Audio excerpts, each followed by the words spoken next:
What a peculiar and frustrating game of football.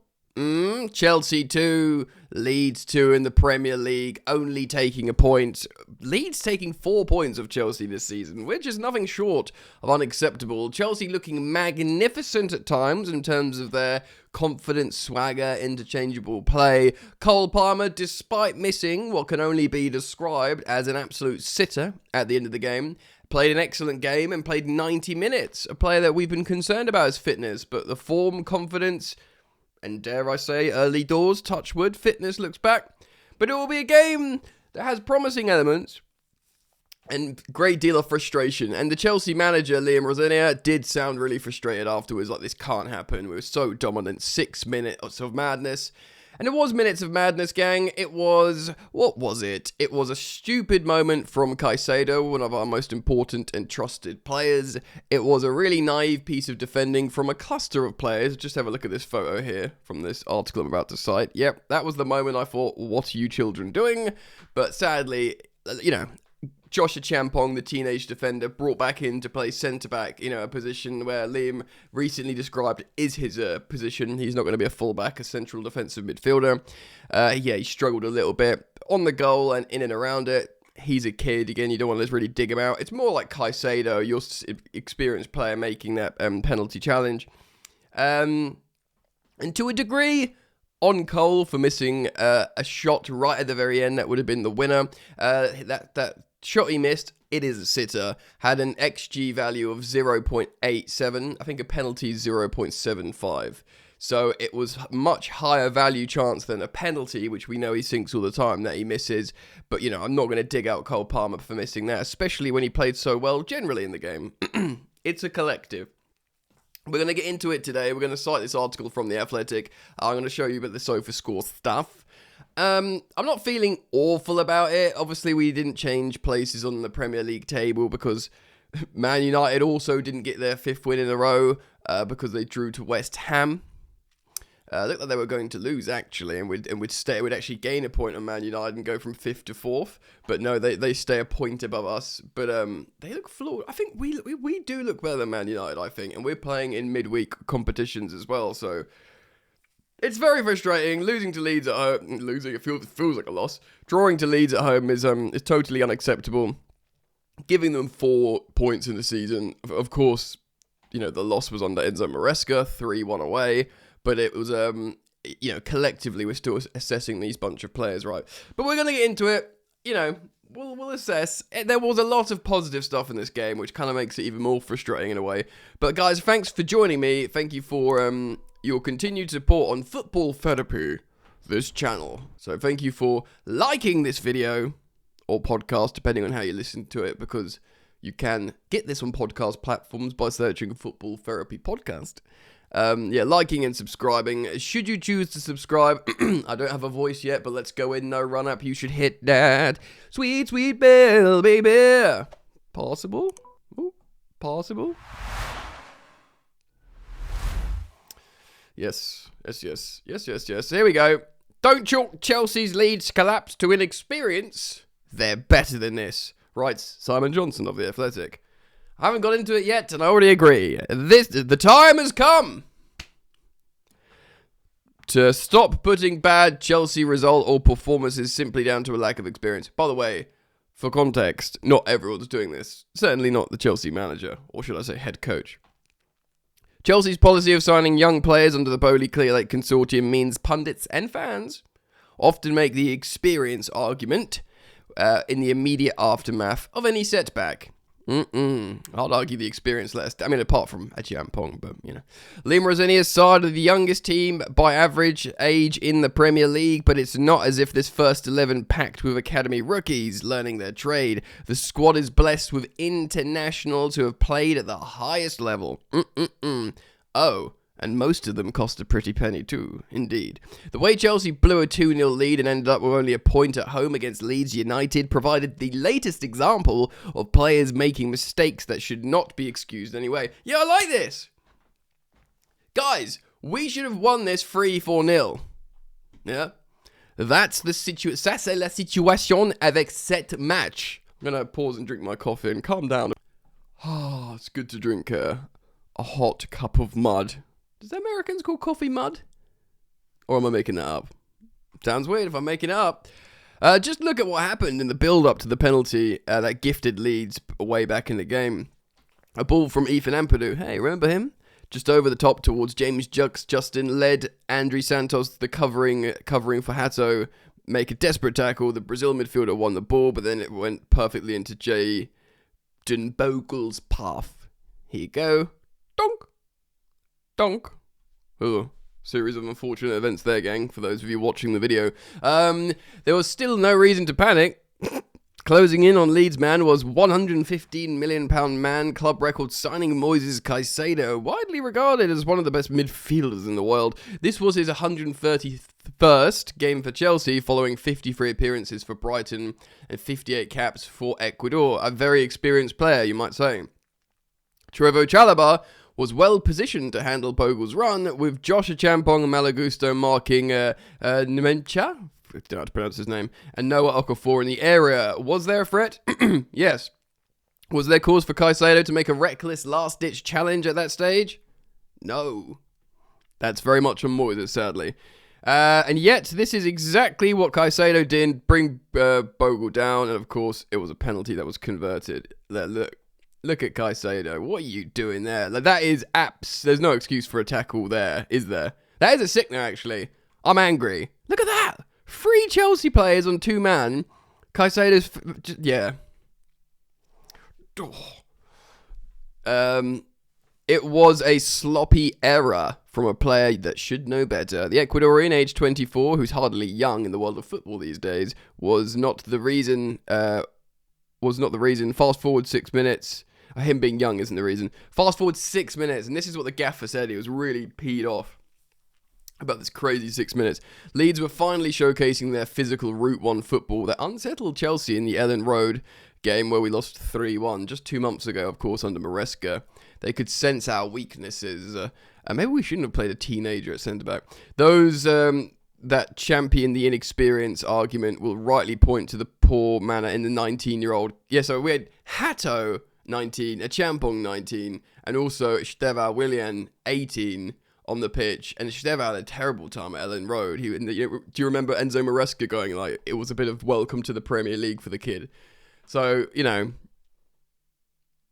maybe throwing 3 teenagers to this game. I mean, some people might go, oh, he shows trust. He doesn't believe in the inexperience argument. But maybe you make it an argument when you throw loads of teenagers on. The poor manner, the 19-year-old Hato coped with the ball over the top. Achampong, also a teenager, similarly weak as Bogle competed out of possession with him on the edge of the area. The contest that included a strong claim for a handball against the Leeds man. The VAR looked at, but Bogle was not penalised. And the desperate lunge followed from Achampong was not great either, yeah. It was a shambolic, horrible moment. Like, no one took responsibility. And maybe, I don't know whether to dig out Sanchez, because he was sort of coming for it, but not coming for it. For me, I looked at Josh Champong in that moment and thought, you don't know what you're doing here, do you, lad? I mean, he's a great defender, highly rated, massive talent. But in that instance, he was like, oh my god, oh my god, oh my god, oh my god. And you don't want, oh my god, oh my god, oh my god, oh my god, in the Premier League. Especially against, a fierce rival like Leeds. It was a pretty rank goal. On the handball, yeah. I mean, accidental handball, obviously, it wasn't deliberate, but it hit his hand and went in. Like, it doesn't go in after. I mean, I think it probably could have easily been cancelled, the goal. Am I going to hang my, discontent hat on that? No. For me, that's not the story. The story is Chelsea capitulating and not twisting the knife when the chance was there. And boy, was there chances. Yes, it would be wrong to blame the 2 teenagers alone. Caicedo had a chance to win possession on the edge of the area in this goal, only to make soft contact with the left foot. Yeah, not his greatest game, Caicedo. It looked like he was back as well recently. Caicedo, like France international Gusto nearby, stood and watched as Achampong struggled to negate the danger. That's when he was going, oh my god, oh my god, oh my god, oh my god. For context, that's what they stood and watched. England defender Chalabar was guilty of the same. Yeah, I mean, look, Chalabar, let's be fair. No one looks good here. No one looks good. Even Sanchez freaking out. Do you know what I mean? It's a bad look for everyone involved. Yes. It would be wrong to blame just the teenager, but everyone pranged out the same. Caicedo, France international, Gusto said that they looked and watched Champong struggle. Chalabar didn't look great either. Referee Robert Jones over. So this is another thing that the gaffer, Liam Rosenior, was really annoyed about, complaining about the handball. He was angry with his players, actually. It's really worth mentioning that he wasn't a happy boy. This wasn't great. This is, for all of you, accusing Rosenior being a Graham Potter type, this isn't it. He does have a bit of spice about him. You've seen him do it on the touchline. You've seen training, effing and blinding and shouting. And, he'll be an emotionally intelligent guy, but he'll shout at you and tell you off as well. And he would seem genuinely peed off with his players, man. Don't complain about handball. Yeah, it might have been a handball, but clear the friggin' ball first. Deal with it. Because they're so tuned in, these players now. And it's not just Chelsea, it's just lots of players. They're in the box as a scramble, and the ball hits up and hits a hand. They're like, right, we need to complain about this. So either the ref gives it, or VAR will be like, oh, well, those players, are, protesting about. Let's take a closer look. And that bollocks, that is a curse, isn't it? Apologies. Sorry. No editing in this. Sorry, that's not a bad word. I mean, it is a bad word. Remove it from your brains, children, listening to this in the car with your father. Liam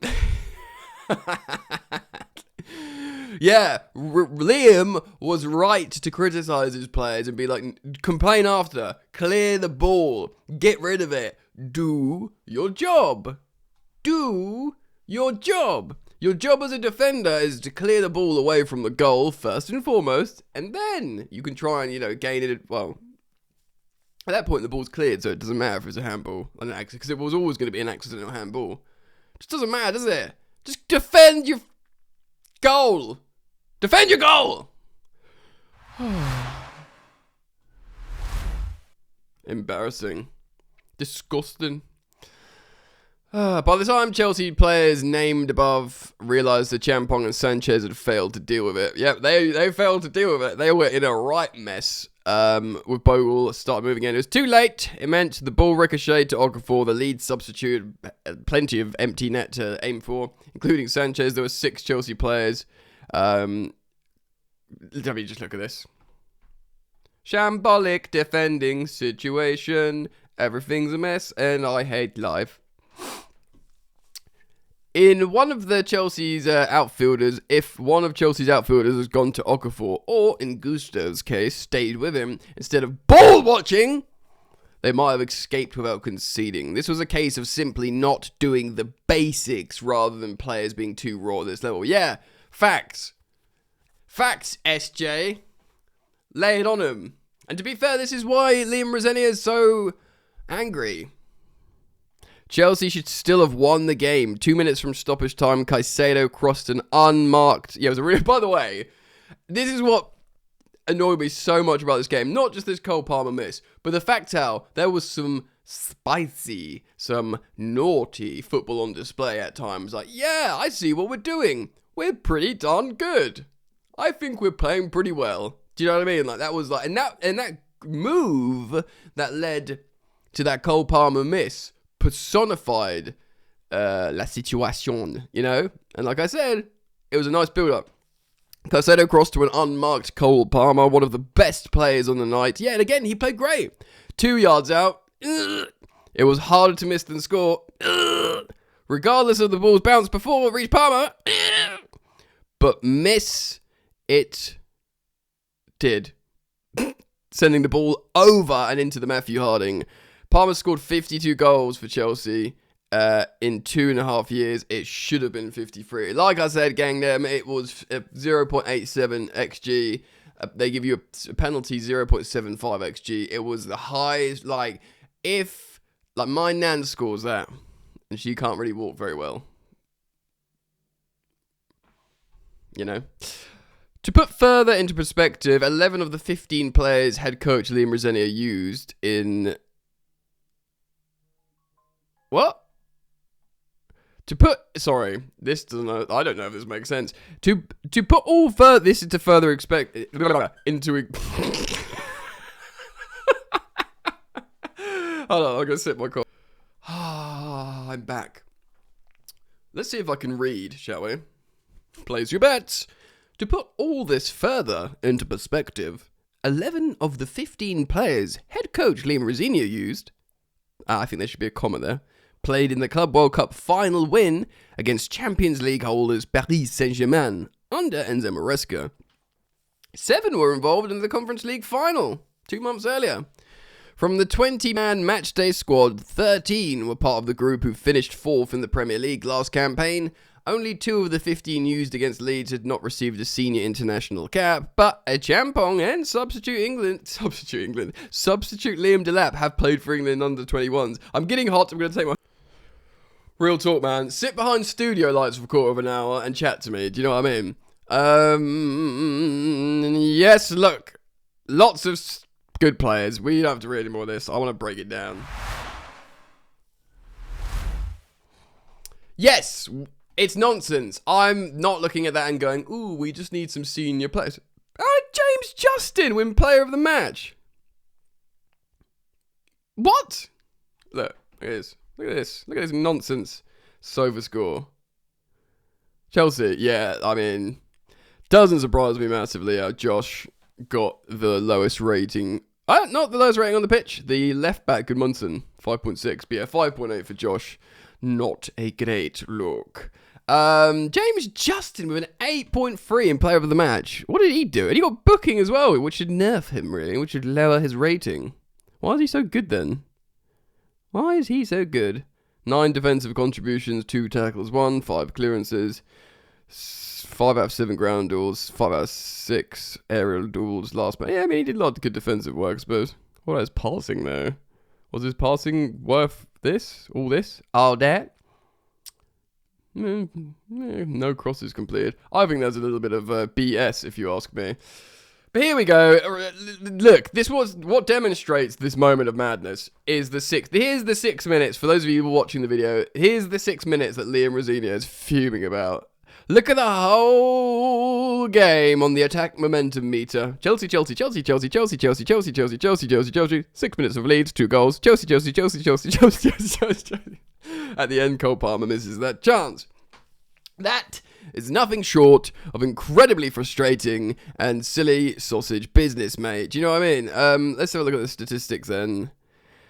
Expected goals, 3.13 from Chelsea, which is very, very juicy for a game. An elite team like Chelsea, who are better than the average league team, could quite comfortably score 4 goals from that. 4 goals, yeah? Not 2. Now, Leeds had 1.44 XG, and of course they were granted a penalty, so you minus 0.75, and they still got another goal. It was gifted to them. Now this is the thing that will really bake your noodle, in the words of the Oracle from the first Matrix. 5 big chances from the Chelsea. 5 of them, 5 big chances in a game is what can only be described as a lovely old job with 19 shots. 19 shots, 4 corners to their 1, but you know, we're not Arsenal, we don't rely on corners. That is absolutely mental, bruv.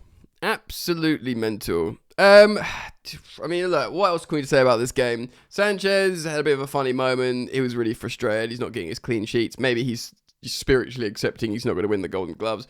Gusto was poor. Champong was poor. He's a kid. Let's not dig him out. Trevo was fine. I really think we're going to have to see Mamadou Sarr soon. If we can't play Wesley Fofana all the time, who's clearly first choice with Trev, I think Mamadou is going to pop up sooner rather than later. And in this instance, when you need to rest Wesley, you play Trev on the right, you play Mamadou on the left, who plays on the left very well.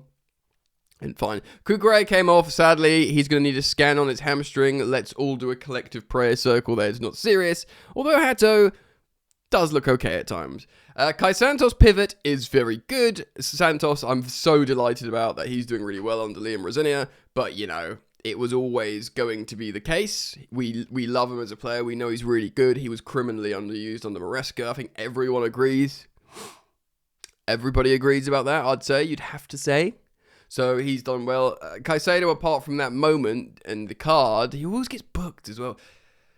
He did good, but like it's just that you can't be doing that more. Do you know what I mean? It's so hard to criticise him because he cleaned up at our awards last season. You can make a very good case of when on form, he is the best central defensive midfielder in the world. Jeremy Clarkson from Top Gear there. Do you know what I mean? So it's Stevau was a bit of a passenger in this game, I must say. He doesn't seem to cook against Leeds. Enzo Fernandez, apparently he's playing left pocket, not left wing, and it kind of looks like he is playing there, so it's fine. I heard Nick Valani and the Londoners Blue Pod say this is our best front four at the moment. He's probably right. I would feel a bit uncomfortable playing Enzo at left wing, but the truth is, if this is the way you get Santos, Caicedo, and Fernandez, Palmer, João Pedro, and yeah, probably Estevão, hopefully he can get a bit of his Brazilian magic back, then that is our best front five. Yeah? Front five, probably not our best back five. Looking at that, you probably want to get Reece James and Wesley in there. What else can we say? Well, obviously João Pedro, sensational, great finish, an elite striker at the moment. Again, he's in scintillating form. David Cartledge of Football Ramble and other shows, he's a journalist, speaks about João Pedro, so talented, but he's so streaky. He's obviously in a good streak. Let's hope he just stays in said streak forever and doesn't, go 10 games without scoring again. I'm feeling very positive that he will stay in good form, largely because it seems, Rosenior's sort of worked him out a little bit in a good way. That's great. And, the other massive positive is this guy. Cole Palmer looked excellent. Goal and assist. Should have been a winner, an open play at the end of the moves. Like the cutback from Cucurella when he scored for his hat-trick the other day. That was excellent. So he's arriving at high-value goal-scoring areas. Like when he got the cutback, the Cuckoo cutback. Yeah, I'm quite pleased with that. When he got the Cuckoo cut... No, okay, I'm going to end there. So yeah, when he got the cutback from Cucurella, he hit it, very handsomely into the roof of the net, and he's clearly interpreting the space very well to arrive in high goal scoring opportunities, and he's passing the ball around. He's got a great relationship with João Pedro, assisting him all over the gaff constantly. So it's he's doing well. The fact how he saw out the 90 is huge. It's a huge positive in a game where we were undone in an insane 6 minutes. An insane 6 minutes, and understandably and quite rightly, Liam Rosenior is very angry with his players because of that 6 minutes. We cannot do that. It undoes everything that we've done together. There's still positives to take out of this, though. We're still very much in a Champions League qualifications race, and it's up to us to do well. In the meantime, develop, look better, integrate Mamadou. Become stronger, see what we can do in the Champions League and FA Cup. Yeah, let me know your thoughts though. Thank you as always for liking videos and subscribing, 5-star and following on Spotify simply by searching Football Therapy Podcast. There's a link in the description for you YouTubers to go support me on there as well. I'm very grateful for that. Other than that, man, see you very soon when some Chelsea news drops, which is all the ruddy time. Alright, peace.